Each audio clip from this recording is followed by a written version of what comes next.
So we've talked about assignment selling as a means of really enhancing your team's virtual and digital selling. And let's look at another example here, which is one-to-one video. Now, of course, in our other course on video, in the visual sale, we really talked a lot about video trends. Hopefully you've seen that one. But when it comes to email, this conversation is very relevant. And so, if your team is currently sending out emails at all, please lend me your ear. Because if you think about text-based email, there's some inherent problems, aren't there? Yes, one of the biggest problems is that we don't open them. Do you know the average open rate of a one-to-one email from a salesperson to a customer? Do you know the average? 18%. And since COVID, that number's actually gone down because people are getting more emails. And so we are having to filter out so much stuff. So we've got a problem. People aren't opening their emails. And then if they do open their emails, oftentimes they're just skimming them. So they're not even really getting it. And if they're skimming it, oftentimes they'll misinterpret it. So we've got these inherent flaws of text-based email. So this is why we need to teach our teams to be much more effective with the way they send emails. Now, ideally, they're sending videos, which we're going to talk about in a second.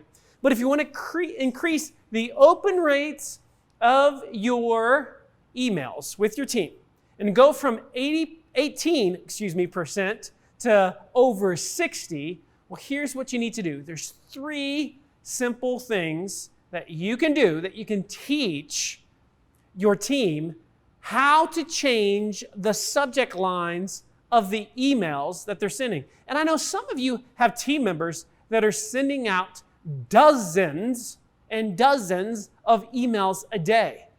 Imagine if, 82 out of 100 they're sending out aren't even getting opened or read. Can you imagine that? That would just make us sick to think about, right? Yet that's the national average. So we've got to improve the subject lines, and then we've got to improve what's actually in them. Now, how do you improve the subject line? 3 things that you got to do.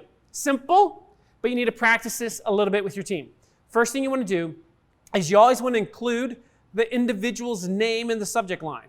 You're like, well, Marcus, that sounds spammy. Well, do it in a non-spammy way. It's easy to do in a non-spammy way. You just might have to think about it for a second.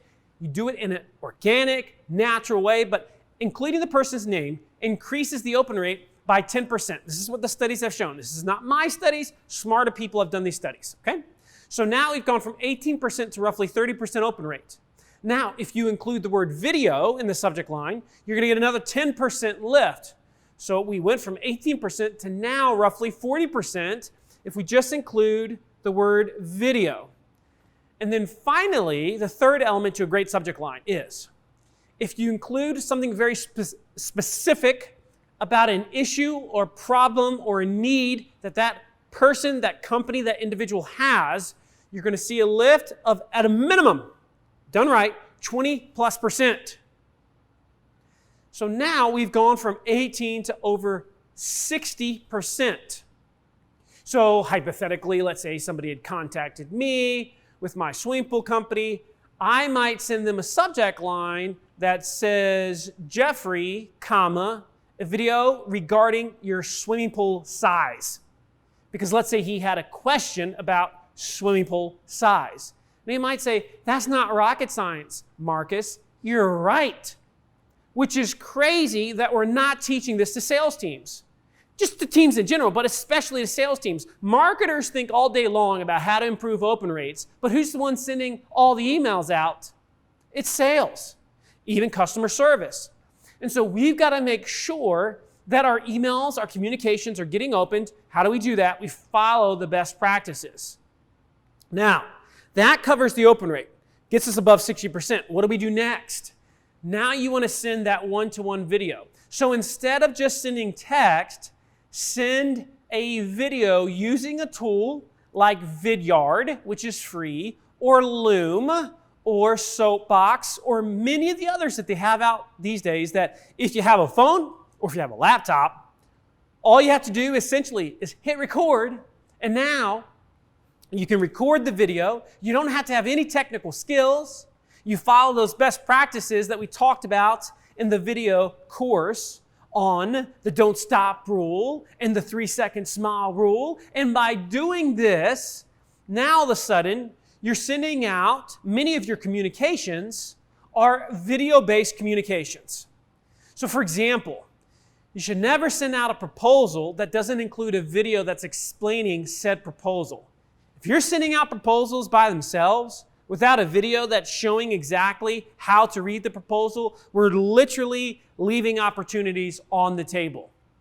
There's many other ways to do this though. Let's say hypothetically, or many other applications, better stated. Let's say somebody asks you a question that you know is going to require a longish email.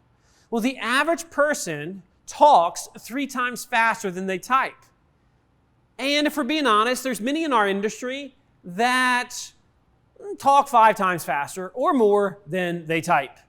And so from an efficiency standpoint, we can be so much more time effective if we just quickly hit that record button, we answer the question of the person, and now we send that to them. It requires less of their time. It's way more personal. It's something that other sales teams, other companies, other customer service departments are not doing. And now we're establishing more personal, more human relationships and connections. If they see on the screen that you made a video specifically for them, do you think they're more likely to watch it? Of course they are. I mean, imagine, let's say I'm just being hypothetical. Imagine, let's say somebody had called about a piece of equipment and you were able to say in a video, hey, we got that piece of equipment, here it's in stock, here's with me right now, just wanted to show you what it looks like, here's what we're going to be delivering to you, yada, yada, yada. Is that different? Yes, it's very different. Is that going to set you apart? Yes, very much so. Or let's say before you have a job interview with somebody, could you send them a personalized video that's talking about how the interview is going to work and who they're going to be talking to and what's going to be expected of them and the things they can do to get more out of the process? Is that going to be powerful? Yes. Could your potential candidates be sending you one-to-one videos? Sure, if you ask them. And all of this creates more human interactions. When we talk about using virtual and digital, it doesn't have to become less human. It can become more human. People tell me all the time, they're like, I don't know about this virtual selling, yet these same salespeople that don't want to meet with somebody over camera, they're sending out 100 emails a week that are text-based when we could be doing that over video. Get a new customer, send them a welcome email over video from the CEO. Powerful? Yes. Different? Yes. Does it set you apart? Yes. Does anybody do it? No. Nobody does it. Nobody does it. So this is the opportunity that we have. Again, these tools are free. Now, you'll want to spend a little bit of time, not a lot, a little bit of time with your teams, sales, customer service, etc., learning how to use it. But if they see how it's done, it's going to take them almost no time to learn it. And then suddenly you're going to see, like I see with so many sales teams around the world and other departments, that half of the communications they have with prospects are now video-based conversations. And that, my friends, is what one-to-one video is all about.